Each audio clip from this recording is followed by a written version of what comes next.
You heard it right here, right now from the beach. The new ivory is mammoth. What do you guys want to know? I've done way too much research on dinosaurs. Almost a larger-than-life figure. No reason at all to think it was made by aliens. Drop down and go swimming as fast as you can. Out of whale. All these big giants give me a kiss and tell me they don't. The crowd, just the pot, the loudness, the excitement, the electricity. I don't know if I can take your little Canadian destroyer. Future is scary, but it's also wonderful. Welcome to the Unscriptify podcast where genuine meets uncensored, powered by Jägermeister. This week we have a privilege to sit down and travel through eras and worlds with best-selling, award-winning and breathtaking author Bernard Cornwell. His story is both entertaining and educational as he waves historical accuracy into his tales. With more than 30 million copies sold, he is best known for the Saxon series and Sharpe's novels. Mr. Cornwell, are you ready to go genuine, uncensored and unscripted with us today? And how are you doing? I'm doing well, thank you, and I hope you are, Peter, too. Yeah, we are. Okay, 3 attempts to join British Army, then BBC nationwide, and then first novels Sharpe's Eagle at the age of 44. And now millions of books sold and translated into various languages. And I heard you speak about writing with so much passion. And was that passion always there with you? I think it probably was, yes. I can remember as a teenager reading the Cornwell books and thinking, wow, it would be a wonderful life to spend your life writing stories like this. And I think that ambition never faded. Mm-hmm. So did you want to start writing earlier, or did you have some stories before Sharpe's Eagle? How that turned into first book? Well, I didn't really try earlier. I was too busy to write, and I think I thought it was an unattainable ambition. It seemed an extraordinarily high mountain to climb to write a book. But then in, I think, about 1979, I met an American woman, and Cupid took over. And she couldn't live in Britain for family reasons, so I said, well, don't worry, darling, I'll move to America. And there was a small problem how to earn a living there. The American government, in its wisdom, didn't give me a green card, so I was really an illegal immigrant. And I said, I'll write a book. There didn't seem to be any other choice, so I wrote the first book here. That was 40 years ago, a little over, and I'm still doing it. I actually wanted to ask you about that because I read that on the internet that you didn't have that work permit, and that's why you started writing. But I had to verify that because you can't believe things on the internet these days all the time. So that's a fact. Well, that is in fact how it happened. I mean, I had this ambition and I had an idea what kind of books I wanted to write. And there really was no choice. I mean, I found myself in New Jersey, unable to earn a living, so I bought a typewriter. There are always discussions about how much something is historically accurate, even works that are loosely connected to historical events or persons. And how do you approach that conversations? Because I believe that many people call you historian, a lot of people call you author. How you see yourself in all of that? Storyteller. The history has to be authentic, which is slightly different from exact. For me, the story takes precedent over the history. I mean, I wrote a book called Sharpe's Company years ago about the siege of barbershop in 1812. And the real drama of the story was in the breaches. In fact, the British Army never got through the breaches. They won the battle by a fake attack on the castle, which oddly enough succeeded. It had no right to succeed, but it did. As I said, the real drama of the story was in the breaches. And I have my hero going into one of those breaches, and if a hero goes into the breach, he gets through. So I changed history. I'd like to think that the story of that battle in the book is authentic in its horror, how awful it was, even though I changed the story. I'm not an historian, although I spend an awful lot of time reading history and studying history. But in the end, that history has to serve the story, not the other way around. And the story is paramount. Yeah, I mean, in your books, you went to the period of Viking Age, obviously, with Saxon Stories and creation of England. And you wrote about Napoleonic Wars in Sharpe. And you even touched upon American Revolution period, if I'm correct, in some of your books. Was there maybe a historical period that you haven't wrote about in your books, but you kind of wish you did or would like to still do it? Spanish Armada, I heard from some fans. No, never did strike me the Spanish Armada. I would like to write more books in the Tudor period, but I think it's getting too late. It's certainly too late to start a new series. I've only written one in the Tudor period, which was Fools and Mortals. The Armada would be an interesting book to write, but it's never tempted me. Yeah, obviously, it's an interesting piece of history, but, you know, we all have our tastes. I'll leave that for you. Yeah, So but I'll I'm not a leave you good to write writer.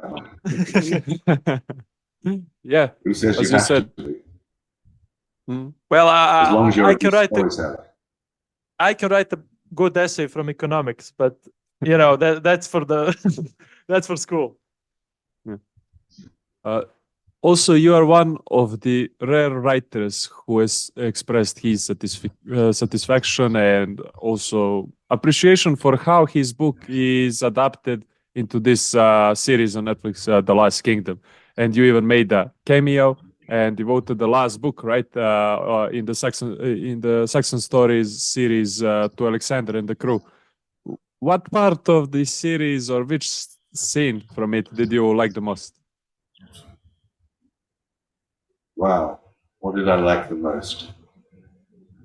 I'd have It's to a good think back show. over that. I mean, it is a good show. I liked it all. I never expressed any dissatisfaction with it, and I never would, because I wasn't dissatisfied either with that or with the Sharpe series, or indeed with The Winter King. Oh yeah, it came out. I actually don't know. I mean, I really did just enjoy it so much that I think we watched it through 3 times. Let me be very selfish and say the bit I enjoyed the most was my cameo. How were you approached for that cameo? Because it's a brief moment in the series, but notable one. Well, they just phoned me up and said, did I want to be in it? And I said, yes. I mean, why not? I got a free week in Hungary where they filmed it. And it was a terrific week. Yeah, it's interesting that you are also positive about Winter King adaptation, because I haven't watched it personally, but I saw a lot of people shitting on that series a lot. I mean, the TV adaptation. Apparently, from what I read on the internet, some people say it doesn't do justice to your books. But, you know, obviously coming from you, it probably is a good watch now. Yeah, I mean, I watched it all the way through. We enjoyed it. It's not the same as the book, but no television adaptation ever is. I mean, television producers have constraints that I don't have. I mean, if I'm writing a Sharpe book and I feel the story is slowing, I can introduce 40,000 Frenchmen and have Sharpe set about them. 40,000 Frenchmen cost a lot of money in film terms. So they do something different. And I think that's right. And I think I'm absolutely in favor of it. I haven't seen any comments on The Winter King at all. Maybe I'm just not reading my website properly. But all I can say is that I enjoyed it and I look forward to a second and even a third series. Oh, yeah. Oh, yeah, but to compare it, Last Kingdom has 8.5 rating on IMDb and Winter King has 5.9. So fans are pretty much, you know, decided on those two. Well, I hear you, but I disagree. Yeah, it's fair enough, fair enough. I haven't watched it again, personally. I just heard rumors. Yeah, also, we as a fans, generally, we are obsessed with such minor things. For example, you mentioned Sharpe, and he's played by Sean Bean. And as you said, you love his portrayal of Sharpe. You said Sean Bean is Richard Sharpe, and fans are still bitching about why he doesn't have black hair, which is irrelevant to story in so much ways. Right? Yeah, I mean, that's ridiculous. Sean redefined Sharpe. He was wonderful, absolutely splendid. I mean, really great. And who cares about the color of his hair? Well, trust me, fans can be obsessed with their works more than the authors themselves. Yeah, well, that's very sweet of them. But I mean, when I'm writing Sharpe, I still hear Sean's voice. Oh, yeah. It was an extraordinary compliment to pay him. I think he was a revelation. And this is one thing that the television producers do. They give added value. I mean, think of Pete Postlethwaite's performance as Hakesworth. It was extraordinary, and I think much better than the books. So, you know, they bring this added value to it, which is the skills of the actors and of the producers and all the people who work on it. And you're getting the story twice for free. You just have to turn on the television. There it is. You didn't have to pay for it. Well, you do have to pay for it, I suppose, but it's cheap compared to a book. Yeah, that's what adaptations, should do, in my opinion. I agree on that. You should just add another layer to that experience, and hopefully that layer will be better than even something that originates from. And for your books and maybe for even Game of Thrones, you could say that at some time. But for example, something like Rings of Power, that comes full circle. It's not very good, but it just comes to who produces it, who makes it, and what kind of job they do. Oh, I'm sure that's true, but you began this segment to say there might be dissatisfaction. All I can say is, from my point of view, there's no dissatisfaction at all, only admiration. And I always feel it a slightly unreal experience to watch your own work on television. And sometimes the plots can be quite complicated. And Judy, my wife, would often turn to me and say, "Why is he doing that?" And my only answer was, "I can't tell you. I only wrote the books," which is fine. They've added their own ingenuity to the plot, but I didn't always follow it until it came clear. But I loved it, absolutely loved it. And I never blame them for changing the story, because that's their job in a way.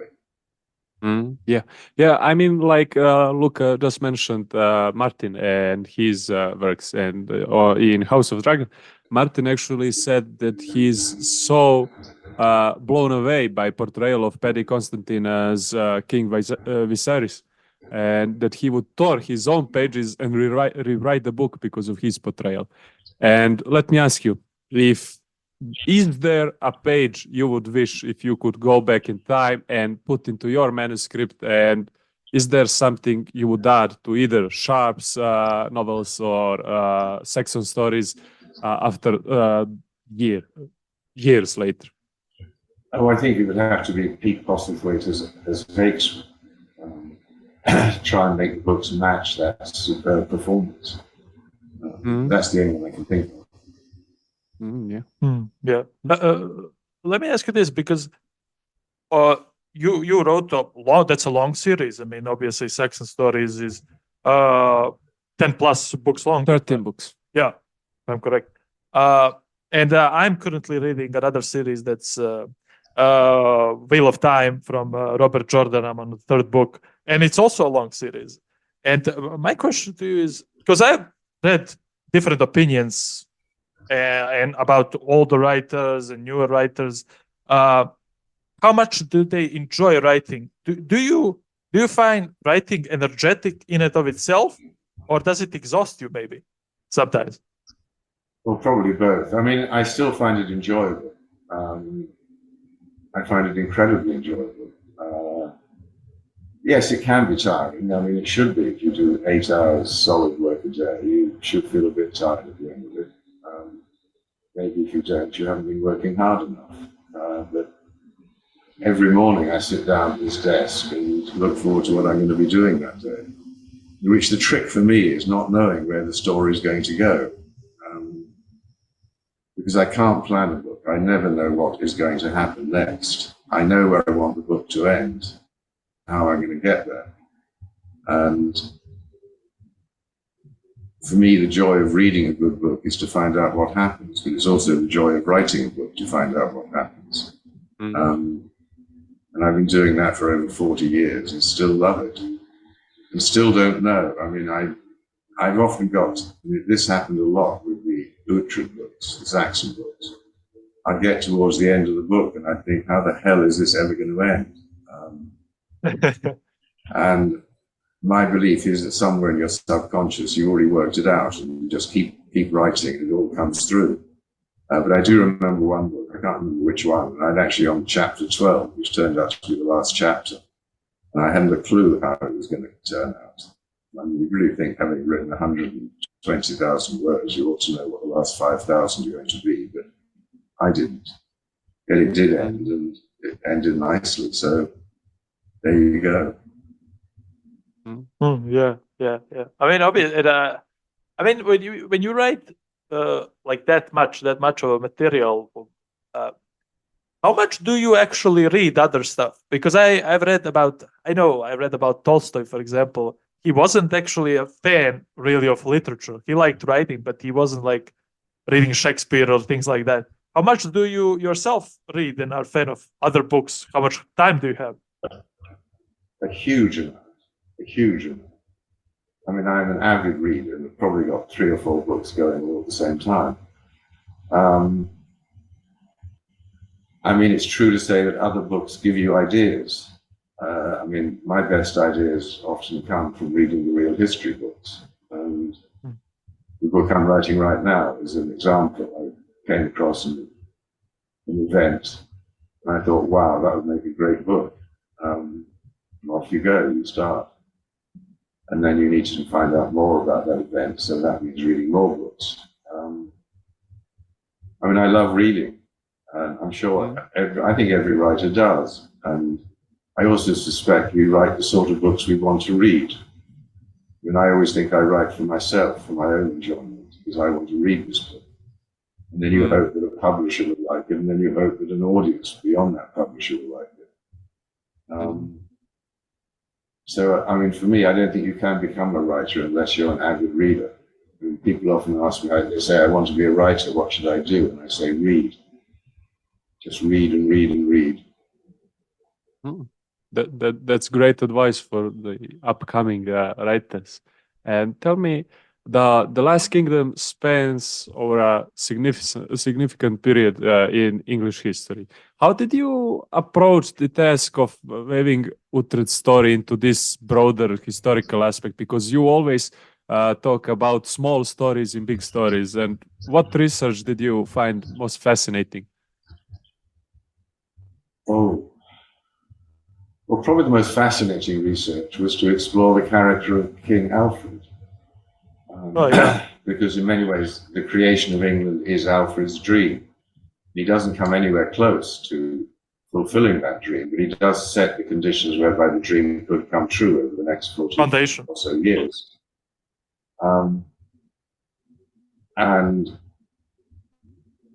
I think no doubt because Alfred is a character that most interested me. And because I made him someone who Uhtred doesn't much like, but respects. And I was asked about a week ago if I'd ever write another Saxon story, and I said, well, it's possible, but if I did, I'd take it back to the period before Alfred died, simply to get that tension into the story again. And I came away with an immense admiration for King Alfred, and also a feeling that I wouldn't have liked him much, which is more or less Uhtred's view. So, which is not surprising. Yeah, he's, I don't know the name of the actor, unfortunately, but he's very, he portrays him very well. David Dawson was wonderful. Oh yeah, really, David Dawson. Yeah, because that's another. Yeah, please go. No, it's another joy of watching your own work on television is seeing these actors come through and take a character, as Pete Postlethwaite obviously did, as Sean did, as David Dawson did as Alfred, and in The Winter King, as Ellie James did on Nimue. I mean, it's an astonishing performance. It's just astonishing. And you look at it and you just sort of admire it. But certainly David Dawson as Alfred was wonderful, and I suspect very close to what the real king was like. Yeah, and especially because whoever casted him probably had an eye, because he doesn't have that say macho appearance, but you have a certain respect for him immediately, because it is established that he is a very smart guy and he doesn't back on his word, which is Yes. instantly admirable. Yes, he has authority, and I'm certain, 100% certain, that King Alfred was not a great warrior. We know he was sick through his whole life, and I mean, it was a debilitating sickness. It's been suggested it was a severe case of Crohn's disease. And we also know what he was most interested in, which is education and theology. Well, you have a sick man who at heart is a theologian and a scholar, doesn't add up to a figure like Sharpe or Uhtred. So how did he do it? Well, he did it with his brain. He was just an extraordinarily intelligent man who was faced with an intractable problem, how to get rid of the Viking invaders. And he works out how to do it. And he knows he needs men like Uhtred. He actually wrote that down. He needed men like Uhtred to do the fighting.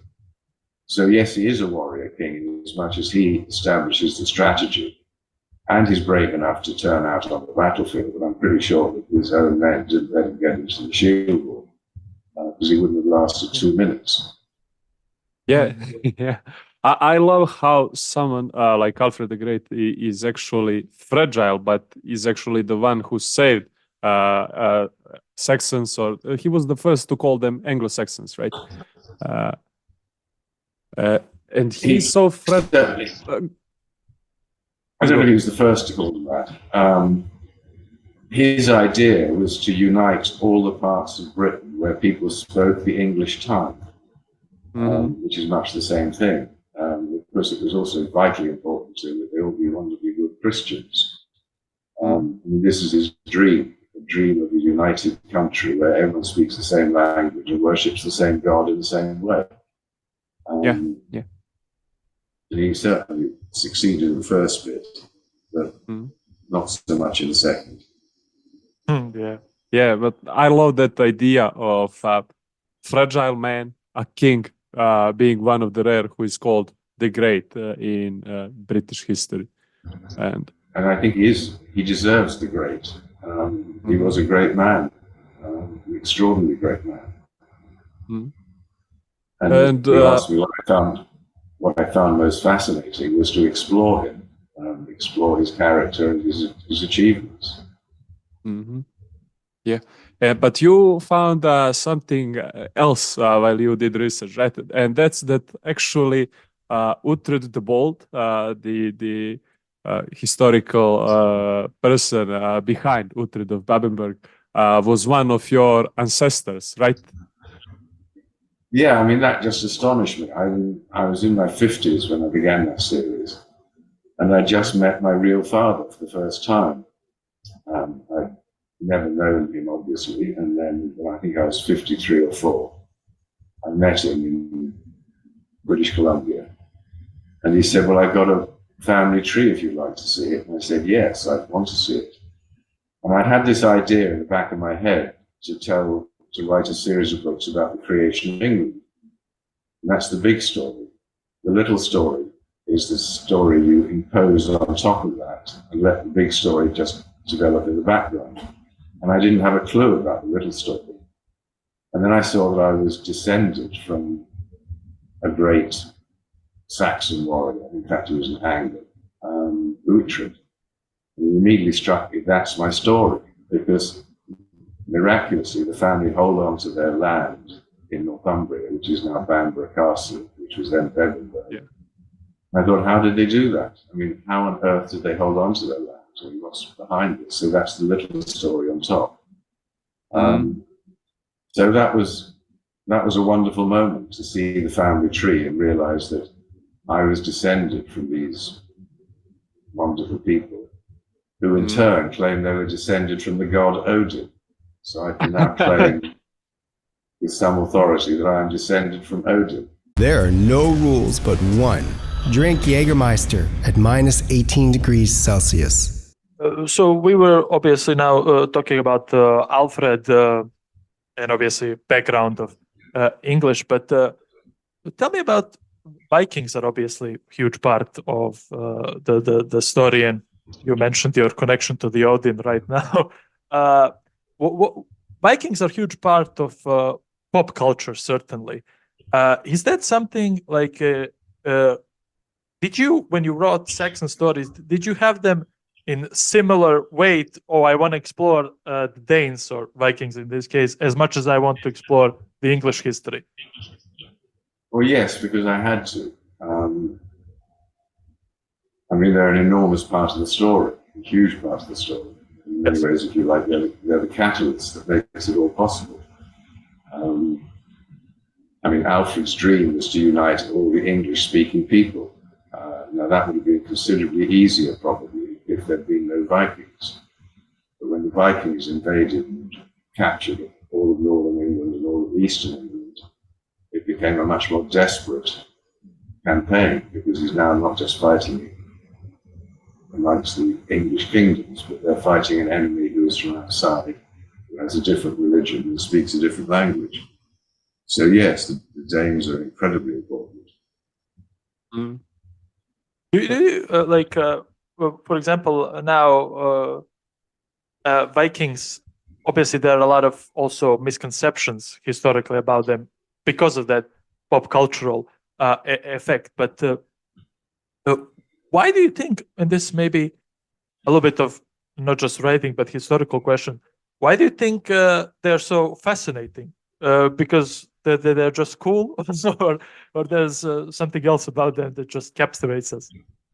I think there is, which is probably the result of 19th century opera producers. Yes. They're the ones who made up the Viking helmet with the horns on them. Yeah.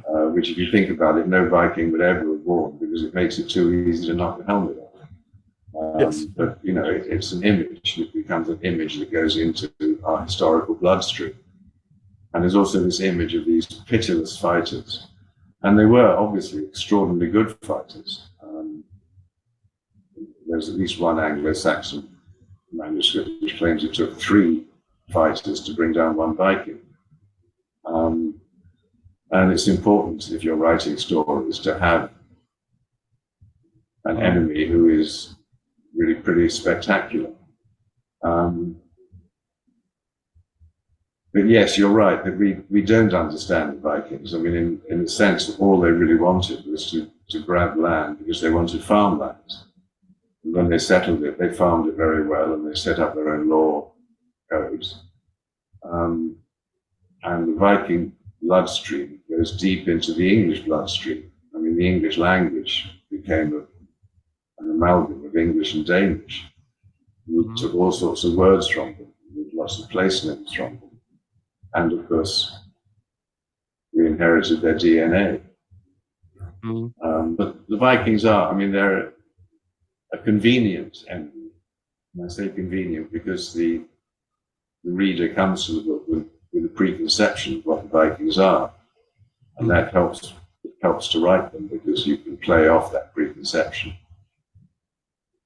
Yeah, but we often overlook different parts of their culture, because it was not just the warfare, because one other aspect of Vikings is the exploration, because they explored so much Iceland and Greenland. They also went to Mediterranean and all those parts of us, and that's truly fascinating to me. And all the way up the rivers into Russia too. I mean, the Rus, from whom Russia takes its name, were Vikings. Yeah. I mean, they were extraordinary, quite right. Absolutely extraordinary. And you pay close attention to locations of your stories, which reflects real life historical sites. and places. How many of them did you have a chance to visit? All of them. All of them. For real? Yeah, I mean, it's incredibly helpful to go to where these things happen, to look at the place, just to get a feel for the countryside or whatever it is. So yes, I mean, that's another of the joys of being a writer, is an excuse to travel. I mean, my wife is not particularly fond of military history, but I have dragged her to every single one of Wellington's battlefields, including the great battlefields in India. And she's been very, very patient in letting me do that. Yeah. And which one is your favorite of among all of them? Oh, I think it would actually have to be those Indian battlefields, simply because they're probably the most unchanged. I mean, at the Assay, which is a tiny little village, I got there and I had a book with me which included a print from 1804 that was drawn and engraved in 1804. And you look back at the village and nothing had changed. It was exactly, very near what Wellington saw on that day. And you could kick the furrows in the fields and musket balls would drop out. And if you take a metal detector to Waterloo, good luck, you're not going to find very much because it's been metal detected to death. And the same in the peninsula. But in India, there they are. I came back with a pocket full of musket balls. It's extraordinary. And I mean, some of the battlefields in Europe are relatively unchanged, Salamanca. But others, like Waterloo, have been drastically changed. Although if you go there, it's still a very, very evocative battlefield. But in India, you really could go back in time. It was really extraordinary experience. Yeah.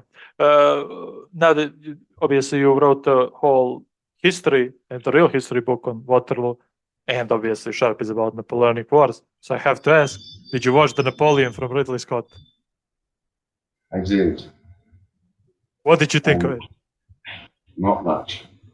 I mean, I can forgive him a lot because making a film Napoleon is like writing an historical novel about Napoleon. And the history must be authentic. It doesn't mean to say it must be exact. I mean, I can understand him starting the movie with the execution of Marie Antoinette. And Napoleon was nowhere near that. I mean, he was 700 miles away. But I might have done the same thing, just to set and establish a scene in the horror that was going on. Why not let him witness it? And thank goodness he doesn't take any part in it, but that's fair enough.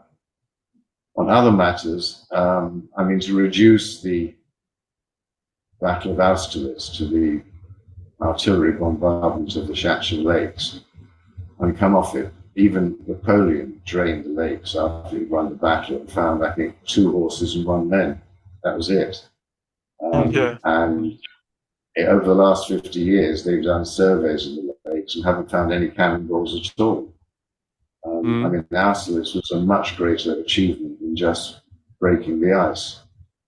There were so many things. I mean, I began to lose faith in it in the first 10 minutes of the siege of Toulon, when they confused howitzers and mortars. And I thought there must be an historical advisor on this film who knows what a howitzer looks like and what a mortar looks like. He just fell asleep that day. Or having Napoleon lead a cavalry charge at Waterloo. It didn't happen. Okay, you can say I'm just nitpicking. I mean, if I'd written the book, I might have had Napoleon leading a cavalry charge too, if only to kill the bugger. I didn't enjoy it. I mean, I thought some of the visuals were extraordinary and wonderful, but the story, there never was a story unless it was a story of him and Josephine. I think a much more interesting story, and one I think which both Napoleon and Wellington would have recognized, is that by 1815 there were 2 leading soldiers in Europe, and they'd never met in battle.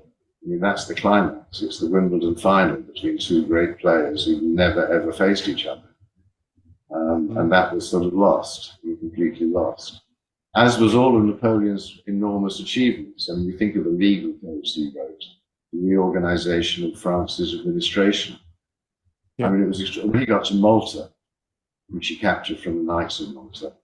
I think in 6 days he rewrote their legal code, their education system, and gave them a new constitution. In 6 days, it was extraordinary. He was an amazing man. And I never got the impression in the film that he was a genius, which I think he was. Andrew Roberts wrote that superb biography of Napoleon, and he called it Napoleon the Great. And I think he was basically cocking a snoop at his British readership, because we never think of Napoleon as great, but he was. I think that title is utterly justified. He was a great man.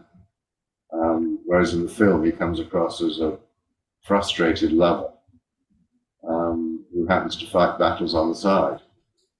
There you go, a waste. A pity. Yeah, yeah. A pity indeed.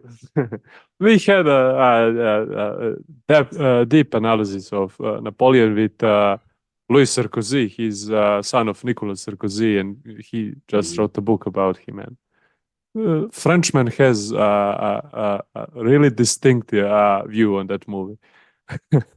But that's a story for another episode. I have a few, let's say, barrage questions, and if you could choose between the two, glory in Battle of Edington or honors from Waterloo? Say it again. Which would you like more? Glory in Battle of Edington, if you were there, or honors from Waterloo? Oh, I'll take Waterloo. Army lessons with Richard Sharpe or hunt with Uhtred of Babenburg? Sharpe.